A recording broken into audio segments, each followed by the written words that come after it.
A warm welcome to this panel where we're going to talk a little bit about audacious goals and why it matters for VCs, for founders, and for Europe. And I'm Rebecka. I've been a VC for the past 10 years, currently with Inventure, an early stage Nordic fund. And with me, I have two people I respect so much, Hampus and Sten. Thank you so much for being here. Thank you. It's a true honor to share the stage with you. And I would like to start by giving a short intro to you, so we all get to know you a little bit better before we dive into all the questions. I'm going to start with you, Sten. So you became a founder yourself when you were only 18. Correct. Yeah, and since you've been part of building several companies, one of them was Skype, which is one of the original startups out of Estonia. And you are currently building Plural platform, right? And taking all the learnings you yourself had as a founder and now applying them and doing it right with Plural. And I was asking around a little bit about you with founders. That's scary. Yeah, and I spoke to one founder, and he shared a description of you, and he told me how you once bought back your grandparents' house on Saaremaa Island because they lost it during the Soviet Union, and now you renovated it and sort of realized the dream that they once lost. And I thought that was so nice. And he said, I'm going to share a secret with you, Rebecka. You know that founders talk, right? And when asking around and doing DD on Plural, I was reaching out to several founders who had worked with Sten, and nobody was actually saying good things about you. Like everyone, every single one. See you later, guys. Was actually saying great things, like great things. How he, as an ex-founder, they really felt you were building with them, and that this is rare to find. So, spoke very highly of you. Thank you. Yeah. So, when did you first realize throughout this long journey that you wanted to start Plural, and why? Plural is a natural evolution, kind of like we believe, and we'll talk more about that later, that there is like something special about former founders and operators backing the next generation, and that's beneficial for the startup companies that are born. But from the perspective of people behind Plural, it's also for us, it's sort of the next stage. It's like when you build a company, even if it becomes large, and for some of our partners, this has been, like we were involved in Skype, and Ian founded Songkick, and Tavet founded Wise, and there were the significant companies they've built. Like you always can do one at a time. So Plural is our attempt to do 10 or 100 at a time, and that's how we believe you can actually have like a GDP level impact on the world. Super cool.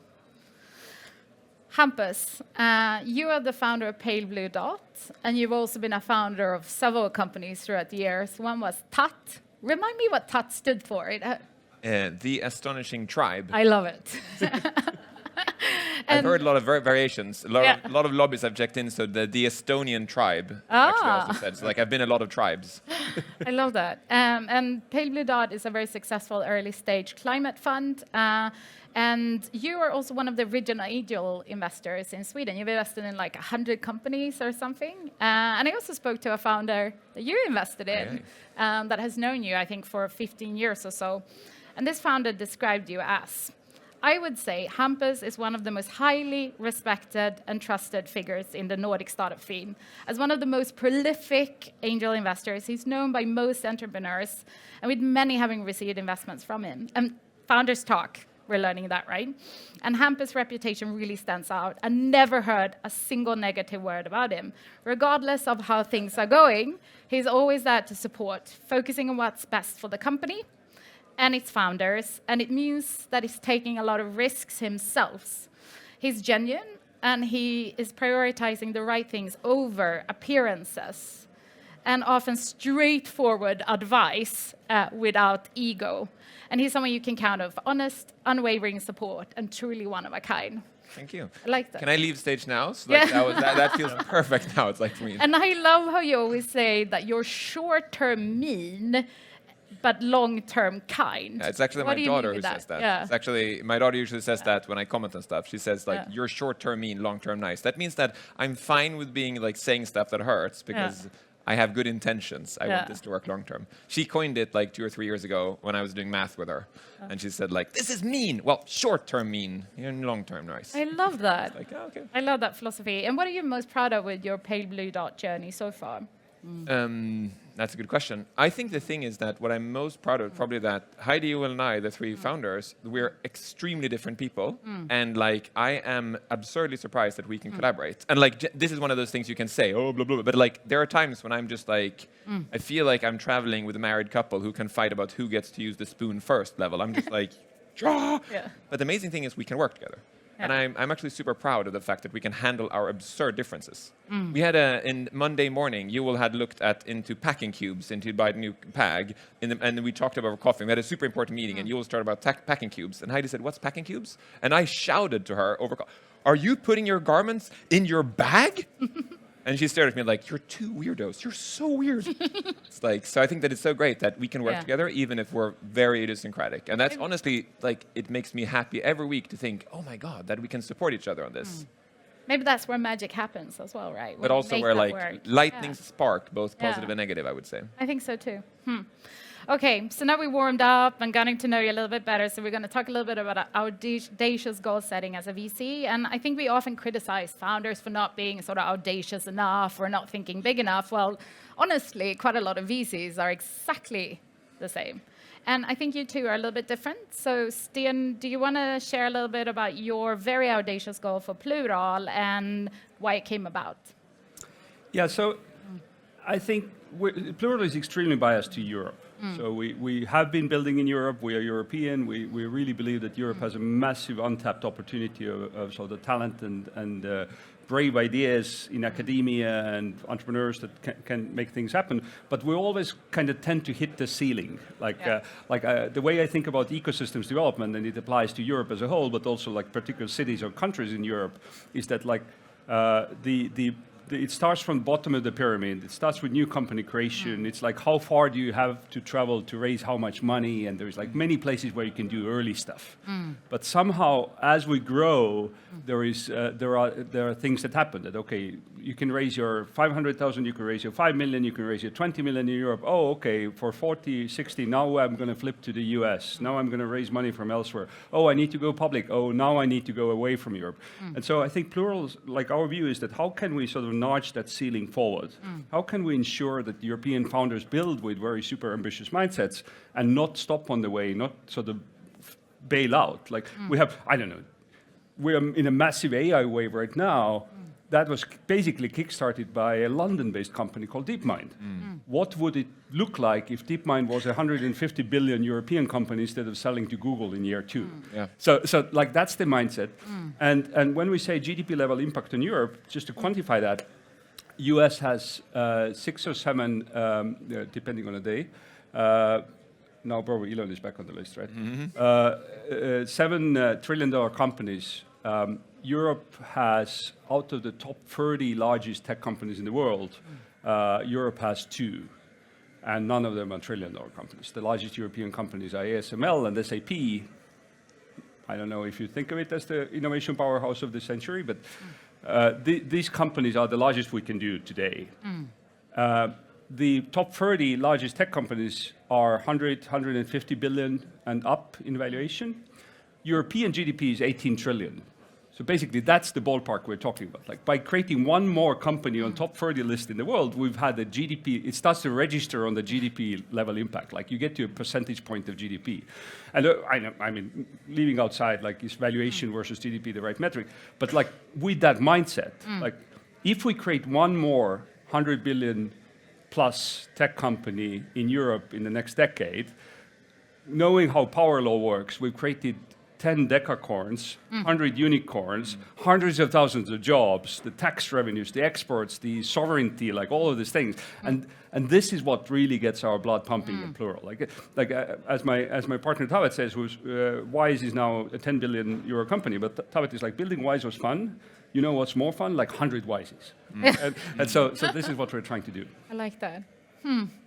So at Hampus, what audacious goal did you have in mind, and what was the motivation for this goal for you? And remind us what it is for you guys. I think when we started Pale, I think it was a frustration. I hope there are no VCs here at all, right? The thing we were really frustrated about. So having done a lot of angel investments, Heidi will run an accelerator fund and invest in a lot of companies. We were frustrated that a lot of investors in Europe are really shit. Yeah. And I think we were very tired of... Yeah, exactly. But we were very tired of the fact that a lot of startups meet VCs, they come unprepared, they don't come on time, they actually don't know what the company does, they don't really care, they're only thinking about multiplying their own portfolio value. And it's like, you really feel as a founder that like, okay, hello, like I'm a person, like I have my own issues, like, and it's really weird. So we actually started out essentially trying to pitch on someone else to do VC done right.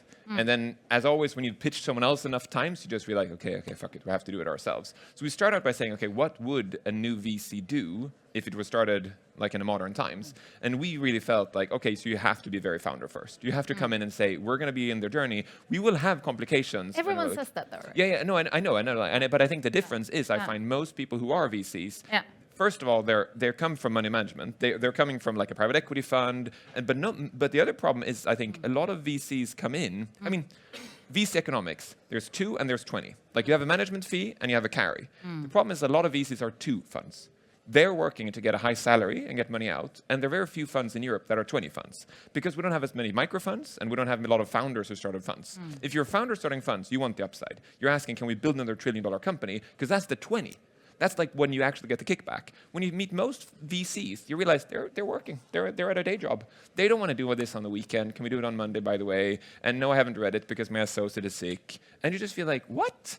Oh, it must be horrible. Are you in Barcelona having a good time? I hope that's horrible too, right? And I just feel like, I think that's the thing we started with, thinking this is just shit. Like, so we decided we don't want to have any associates. We really want to meet the founders where they are, not physically, but we want to meet them as people. And I think that it also becomes our sorting process. And what became our big audacious goal is that we kind of feel that we want to back the leaders of tomorrow. We really felt that the biggest thing we can do is using our privilege that we can wield this sack of money is actually we will appoint, not us, but like the VCs will appoint who will lead big companies tomorrow. And I think if you look at historically, many companies have been led by people who don't give a shit about society. I mean, honestly, 10 years ago, who in this audience thought Elon Musk was a good guy? Like, raise your hand. 10 years ago? Yeah, he was a good guy. Who yesterday thought Elon Musk was a good guy? Don't raise your hand. You don't have to be stoned to death here. Exactly. But it's incredible, right? It's incredible to realize that the leaders we had turn out to be absolute idiots that only care about their wallet and their reputation. They buy Twitter to boost their own reputation. And I mean, Travis Kalanick is a great guy for them, please, but not a great guy.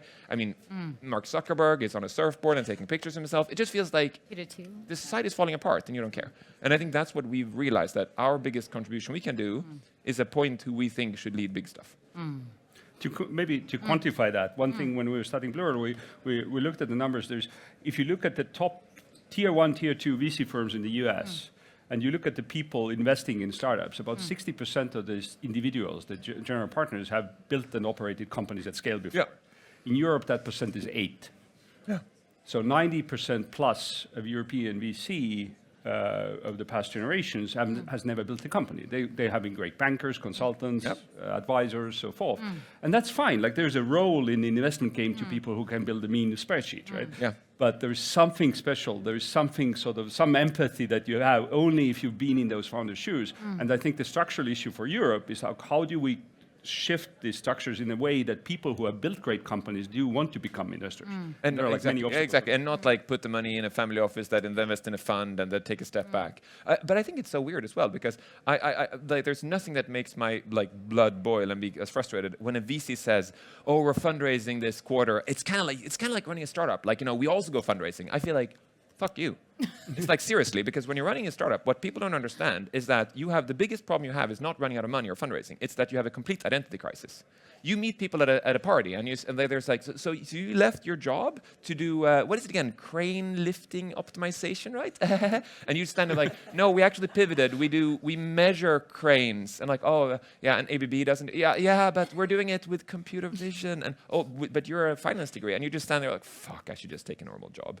And I think that's the thing. And I think as a VC, you say a VC, people are like, oh, I know what you do. You have no identity crisis whatsoever. Sure, you're fundraising, sure, you're talking to LPs, blah, blah, blah, blah. But the biggest problem with being a founder is like, I mean, the 2 companies I built, there was no week, I would say, to put it mildly, to not go depression. No week I didn't wake up at 2 a.m. one night and think, what the fuck am I doing? And the problem is in 6 hours I have to meet my colleagues and be like, we're killing it.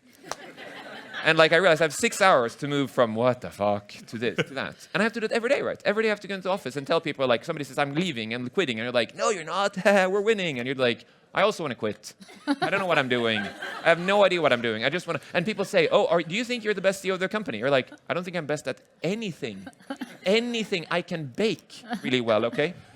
It's like, and I think that's the shitty thing. But as a founder, you know that you're going to be the worst at everything, but you're the only one crazy enough to do it, which is the thing which is so frustrating. Because then when you meet VCs, the VCs are people that are completely safe. They have a super high salary. They maybe never were in that position before. They never had to take the risk. And they're suddenly saying to you, yeah, we're fundraising. It's kind of like running a startup. I just feel like, please give somebody a rope. I love that. Yeah, so true. Do you find that it resonates with LPs as well? Because they're used to meeting these finance ex-investment bankers, VCs here in Europe that have their nice spreadsheets and everything.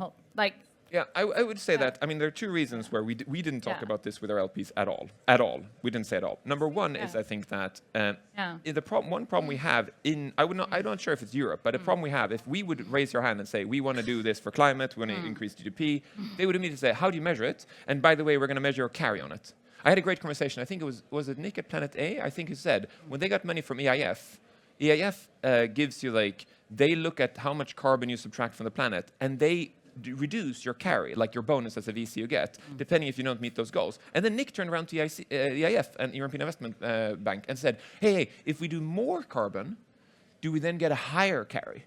And then EIF was like, that's not how it works. And he was like, oh, so it's only the fact that we're trying to do good only makes it worse, right? And EF was like, I haven't thought about that way. No, but that's what it means, right? If we had no big audacious goals, when we said, let's multiply money, they would be like, here's the money. But now when we said we want to do something good, then it occurs another problem you're having, right? So I think that's one part. But I think the other part I think we have is in Europe, I think that there's no incentive to have big audacious goals. I think that there's not enough evolutionary pressure. Like I'm an LP in US funds. I'm an LP in a fund that only does immigrants. They only do immigrants. And they have this amazing pitch deck about how immigrants create the world. In Europe, you don't, you're just saying we're investing in startups and you can raise, and it's not easier to raise money in Europe. It's just more like in US you have to create these specialized, very particular funds, right? In Europe it feels like there's not that pressure from LPs. The problem I think is LPs in Europe, they don't want to lose money. So they're worried that you're going to gamble and do weird shit and only invest in immigrants or only in crypto or only in climate. How many questions did we not have when we raised the first fund that they said, I'm not sure you can return money in climate? And we realized the more we tone down climate, the more people were interested. So then it's like, okay, so let's not have goals. Let's just multiply money. And then the goals we have are internal. And that's one of the reasons we've never talked about our big audacious goals, because we don't want our LPs to come back and saying, ooh, let's measure that. And how do you define a leader, by the way? Yeah, we've had the exact same experience. And I think tagging on to that, you touched on Europe and how European LPs in relation to impact, have some work to be done. And from a European perspective, do we set enough audacious goals here in Europe? I think back on Mariana Mazzocato's book on the mission economy and how, to really drive change as a state, you should be a lot more mission-oriented. And what do you think, Sten? Are we audacious enough here in Europe, or what would you change, and how does it compare to? I think one distinct trend, and I think this again goes back to sort of there's some normal cycle of ecosystem development. And one thing that I've seen as a pattern emerging is that second-time founders are really getting to setting the bar to a different place. It's like you go out there, you build a decent B2B SaaS company, you have an exit, and then, okay, what's the actual thing I want to change in the world? and then you get to way more interesting conversations. So I have one company that I can bring as an example is Monumental. Yep. So Salar was born as in a Syrian refugee camp to Iraqi parents. Somehow, when they got persecuted there, they escaped to communist Bulgaria, and then he ended up in Netherlands. So his first document that is not written on cardboard in a refugee camp is a Dutch passport. And now he built a data science company, had a degree, studied physics, machine learning, so forth. Then goes from that to building a data science company, sells to Palantir, goes to US, works for a few years, comes back and says that, okay, what's my next thing? Oh, construction, 12% of GDP, let's fix that. And so now you've proven you've gone through hardship, like you have a completely different worldview. You have the education, you have the hands-on experience, building, selling, exiting a company. You worked in a top US tech firm, you know how that works. And you decide consciously that I'm going to come back to Europe and I'm going to tackle the biggest problem that I can find. And so now, and this is like just one anecdote, but we see that over and over and over again. And I think if you go into building fusion reactors, if you go into capturing carbon, if you go into, I don't know, the healthcare spend, and we have a Teton in Denmark who's automating medical nursing because there's like a massive issue of hiring nurses. Like even if you have the money, if you have the jobs, you can't hire them anywhere. So when you go for that, then it becomes also easier to set ambitious goals because the problem spaces are so huge. And I think one of the things that I think about and we discuss with our partners is that what can we do to nudge some of people that we see that are super bright and talented to have that mindset in the first time around. Like it comes back to so hard, How do you do that?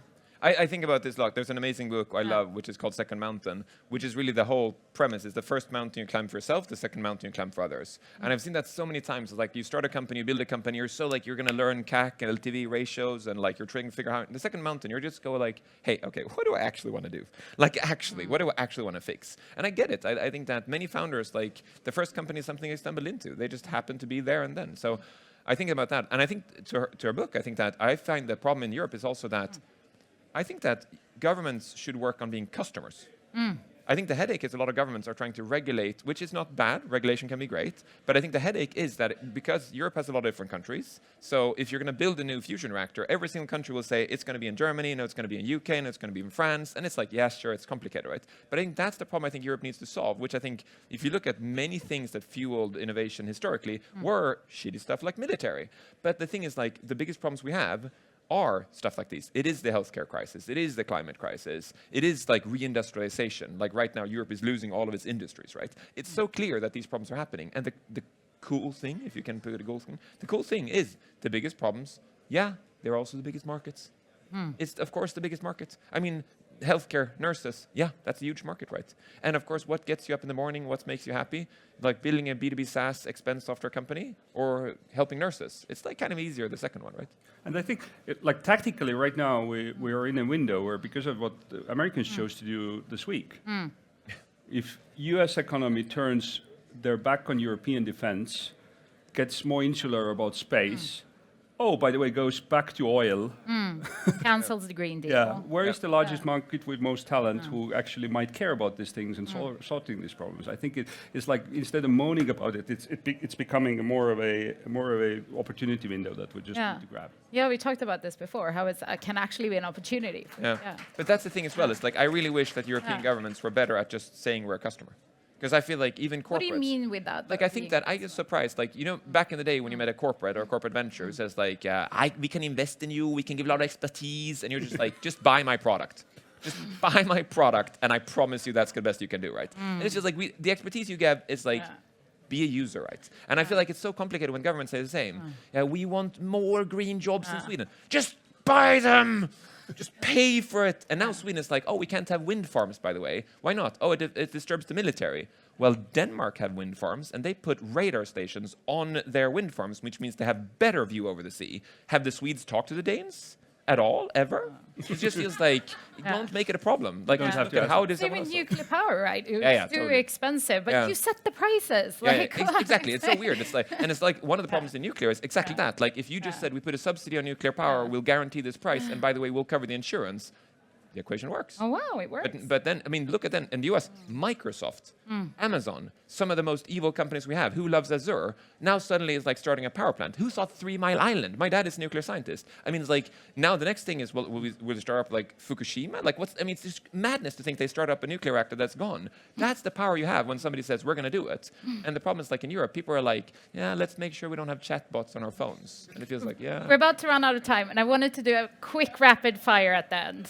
So, is audacious goal setting rewarded by LPs today? Yes or no? Nope. Yes. Okay. Wow. Are US VCs in general better at setting audacious goals? Are US VCs in general better at setting audacious goals? No. I think they have a lot of better marketing on it. Oh. Do we have enough founders in Europe setting audacious goals? No, because I think that VCs don't, like VCs don't help Incentivize them. it. Yeah, incentivize it. Yeah. No. When will you feel you've reached your audacious goals? Yeah, do you have When will you measurement be, goals? when will you I don't be know. happy? Never. Never. Happy, Keeps never. pushing it, But right? we will hit this one and then we'll set the next one. I mean, Yeah. it's not about like getting to a No. point. It's about the direction and momentum. True. And name one VC besides you two that you look up to in terms of setting audacious goals, that you think have done it right. I actually think, Yeah. and this is really cheeky of me to say it here, but actually I'm super crazy impressed by Norrsken, who like when they started this whole thing, they said the problem with the Stockholm School of Economics is people want to be economists and investors and VCs, and they said let's make sure that they actually care about solving problems. And I think about who else have said things like that. So I actually would say, and it's like I was in a taxi yesterday when somebody says, "What's the point with the houses?" And I'm like, "You don't get it. Norrsken is an empire. It's amazing to see how many separate things they're starting up." And I think I would say they're doing a great job at like push it forward, Yeah. push it forward. But of course, it's cheap of me to say it here. I hope I get a free coffee later. I've been cheeky now and gone over time, so thank you so much. Please stay around for the accelerator pictures.